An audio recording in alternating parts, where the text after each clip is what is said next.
Imagine, right now, in one instant, the money in your wallet, checking, or investment accounts could purchase only 1/10 or 1/100th of what it could yesterday. How would your life be affected? Could this even realistically happen? Well, who is in control of your money and how the US dollar works? Not you. Did you decide in 2008 to help bail out large failing banks? Probably not. But your government did. Did you notice how prices rose for gas and food after this? Our crisis was witnessed by the world, by our creditors, yet our government borrowed more money and the Federal Reserve printed more dollars. All of these events change the value of each dollar you have. At any moment, another event could happen that changes the value of these dollars more dramatically. So how can you protect yourself? You may have been told to store wealth in real estate or gold and silver. These are good places to store wealth, but you cannot buy groceries or goods directly with these assets because they aren't currency. You can't transfer their value easily or efficiently for real-world transactions. There is a form of currency that does not deal in dollars, and that is actually inflation-proof. It is the banker's worst fear.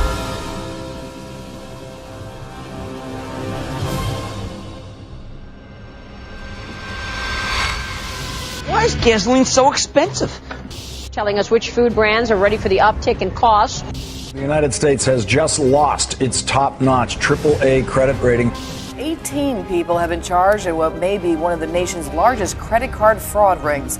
What some are calling fool's gold, it is the virtual currency called is a kind of holy grail of payments. We're asking whether or not this currency really has any longevity, let alone legitimacy. How can I hedge against inflation and other government manipulation? One thing I did was to buy Bitcoin. What are they? I don't really know that much about Bitcoin. Bitcoin is a purely online currency with no intrinsic value. It is digital currency, which you can then use to buy things online. Bitcoin. What is Bitcoin? Bitcoin, first introduced in 2009, is a relatively new technology in today's ever-changing world. Bitcoin is a digital currency, an innovative tool that is revolutionizing people's daily lives, as did smartphones, eBay, YouTube, and even the internet itself. I can communicate with people live anywhere in the world by typing on the keyboard. You've got mail. The Bitcoin network facilitates the instantaneous transfer of value across any distance over any borders, to any place on Earth. Specifically, it allows any person in any place with an internet connection to receive and transfer value. To send $8,000 from America to Australia, Western Union would charge you $336. In contrast, any value of Bitcoin can be transferred with a fee of no more than 2 cents at today's exchange rate. Besides being able to transfer wealth instantly, Bitcoin is highly valuable because in its specially designed software, the supply of currency units, also called Bitcoins, is increased at a steady rate. New Bitcoin creation will only cease in the year 2140 with a total of 21 million Bitcoins. As of September 2013, there exist in circulation over 11.5 million Bitcoins, over half the total supply that will eventually be mined. Mining Bitcoin is the process by which new Bitcoins come into existence. They are created in blocks, and currently 25 Bitcoins are mined per block. Blocks are generated about every 10 minutes as regulated by the software code and sent to the computer that mined them. The best miner is the one with the most computational power, but it is also based on luck who wins the reward. A rough estimate would put the total number of Bitcoin miners at 100,000. This mining process is more specifically known as hashing. All right, Emmanuel, let's start off with your website. Cloudhashing.com. When did you get the idea to create a hosted mining cloud hashing service? When my wife decided to throw all my computers from the attic. So I started off mining Bitcoin using computers. So I had a few computers sitting around and running permanently, so the guests could not come around and spend time just because the room was super hot. They'll get a heat stroke. And at the same time, it was just costing a lot of money for electricity. So I invested in ASICs. Then upon my investment in ASICs, I had friends who were interested. So at that point, I thought, they weren't computer literate, so I thought, let me manage it for them. So upon doing that, it kind of spiraled into a business. And, we launched Cloud Hashing in April this year. And we've been selling what you call Bitcoin mining contracts ever since. Did it bother you that we don't know who created it? I first heard about it in 2010. Well, I didn't think it was a great idea because I just couldn't see how it could take off into the mainstream. And lo and behold, 3 years later, the value just skyrocketed, and I thought, oh my goodness, I missed out on a golden opportunity and the advent of something great here. I think the very fact that I didn't know who created it kind of raised a lot of questions. I mean, but realistically, that didn't matter. The maths itself and the proof of work concept itself to super secure currency. It may be hard to trust such a new, strange, and exciting system like Bitcoin. Some, mainly computer technology enthusiasts, already see Bitcoin as more secure than email, online banking, and your E-Trade account. So what made you say, you know what, I'm going to trust Bitcoin? Well, that's a great question. Do you use the internet? I do. Do you trust it? I pretty much have to. You trust the internet. You don't necessarily trust everybody on the internet. No. Right? But you trust the internet. You trust that you go in and type in on your browser and you get to walmart.com. You trust that's Walmart or whatever. Yeah. And there are legitimate actors on the internet, right? Like amazon.com. I'm sure you bought stuff there. Mm-hmm. Well, Bitcoin is very similar. It is computer code that's a protocol. Like email, a person would not normally assume anyone in this case can see, delete, or otherwise access their email account without their permission and password. There is one exception in that your email provider could shut you down or even spy on you at the NSA's request. Why should people start taking a serious look at it who want to get off the government's radar? I think it's a very important thing. One thing that we don't really fully appreciate is the level of surveillance that we're under. And now all of your transactions are being databased, archived, stored, and they're going to be searchable forever. And you don't know who's going to be in power in 4 years or 8 years or 20 years. And you don't know what they're going to do with that information. And so why even have that information appear there in the first place? Bitcoin allows you to take control of that and to have it not even appear. This brings us to the topic of centralization.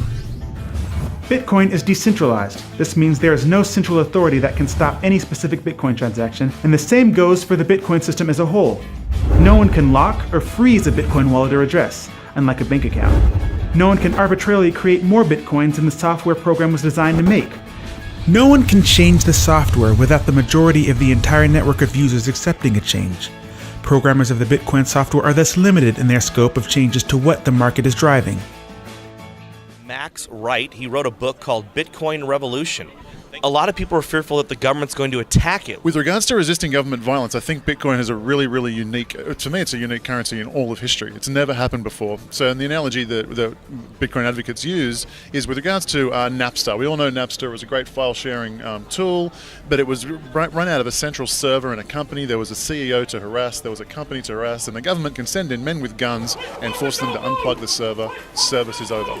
Bitcoin, in the same way BitTorrent solved the problem for Napster, it was decentralized and there was no one to harass. There's no you have to put a policeman in every bedroom in every house in the country or the planet to bring down BitTorrent. So too with Bitcoin. There is no one to harass. There is no CEO. It is a distributed peer-to-peer network that authorizes and guarantees the sanctity of the network. And so for that reason, it is incredibly resilient to violence. And I find it very, very interesting that at a time when my expectation is we're going to go through a currency crisis and currency wars like we've never seen before. I'm here with Jim Rickards. He's the author of Currency Wars. I'll just throw it out there. Bitcoin, what are your thoughts? One of my least favorite topics, because I'm very skeptical of Bitcoin, but I've actually read the technical papers. I've spoken to a lot of people about it. It is cool technology. It's good encryption, the blockchain method of validating, the fact that it's decentralized and dispersed. You can fire a drone missile at a Bitcoin server and it doesn't matter because there's another one over here that's got the blockchain and they can validate. So I understand all that. It's cool stuff and it does attract libertarians and it does attract technophiles. Now that you know what Bitcoin is, you should recognize how digital currency is a threat to the current banking system and institutions. In 2008, bankers profited from the very financial crisis that they created. Imagine you had the opportunity to not participate in a government-monopolized currency system. Bitcoin can be your way out of the corruption. The banks will hate it, but they can't stop it. Bitcoin can solve a multitude of problems. Firstly, inflation. Our current money supply continually grows because it is based on debt and continual government overspending. The US money supply has actually multiplied over 10,000 times in the past 200 years. This explains why purchasing power has significantly lowered. why a Coke in 1959 cost a nickel and is now about 20 times that. The supply of bitcoins has only increased at a specific rate that won't change. This means that it is inflation-proof. Bitcoin also prevents theft. If you hold cash, not only would you worry about someone stealing your wallet, but the government has been known to confiscate cash at airports and during police stops. Had an encounter with the TSA, the Transportation Safety Administration, in which they not only wanted to know who he was, who did he work for, how did he get the money that he had on him, and what did he plan on doing with that money. $4,700? Yes, sir. Why do you have all this money? Back in 2012, Mishra's friends, Rajesh and Marina Derry, were driving her cash across country when Nebraska state troopers booked them for speeding. Officers then got permission to search the car. In the back, they found 2 bags filled with cash and arrested the Derrys, believing the money was ill-gotten. You cannot steal bitcoins in a Bitcoin wallet without knowing someone's password. You can copy and store your wallet in an unlimited number of locations and access it from anywhere with internet access, just like email. With Bitcoin, it is much easier to move your money, as we noted earlier. It's also easier to keep your transaction private should you want to remain anonymous from your peers or even the government. Your name is not connected to your Bitcoin address unless you choose to through a third-party service that uses Bitcoin. The government would need to know and control the entire internet to track or stop Bitcoin payments. Lastly, a great benefit for Bitcoin is the ease of starting your own business. You can set up a Bitcoin address to receive money for products or services within seconds, versus trying to comply with all your country's regulations, creating a bank account, etc. You also don't have to worry about fraudulent payments because Bitcoin transactions are irreversible. Your business would not have to pay large fees to credit card companies either. A customer can simply use a cell phone app to send payments to you if your business has a storefront, like a bar or a restaurant. Bitcoin is already accepted on many online websites for products and services including freelance work, donations to organizations, pizza shops, auctions, electronics, web hosting, domain registration, file storage, gambling, music, clothing, graphic design, and even some massive retail outlets like bitcoinstore.com. Alright, I'm going to go to the Bitcoin store, I'm going to purchase a laptop, and I want to show you guys just how easy this is to do. You can have a lot of items on here, but we're going to pick laptops because that's what we need. As you can see, you have a lot of different things you can buy: digital cameras, desktop PC, webcams, all kinds of stuff you can also search for. But we're looking for a new laptop. And you can see this is just like going to any other store that would accept US dollars. We've got this notebook here, we can add to cart. Here's the cart, proceed to checkout. So just like if you went to Best Buy. You can register or you can just check out as a guest. I'm going to check out as a guest today. We simply input our information. Our next step is our shipping method. The payment method is going to be Bitcoin. Place order.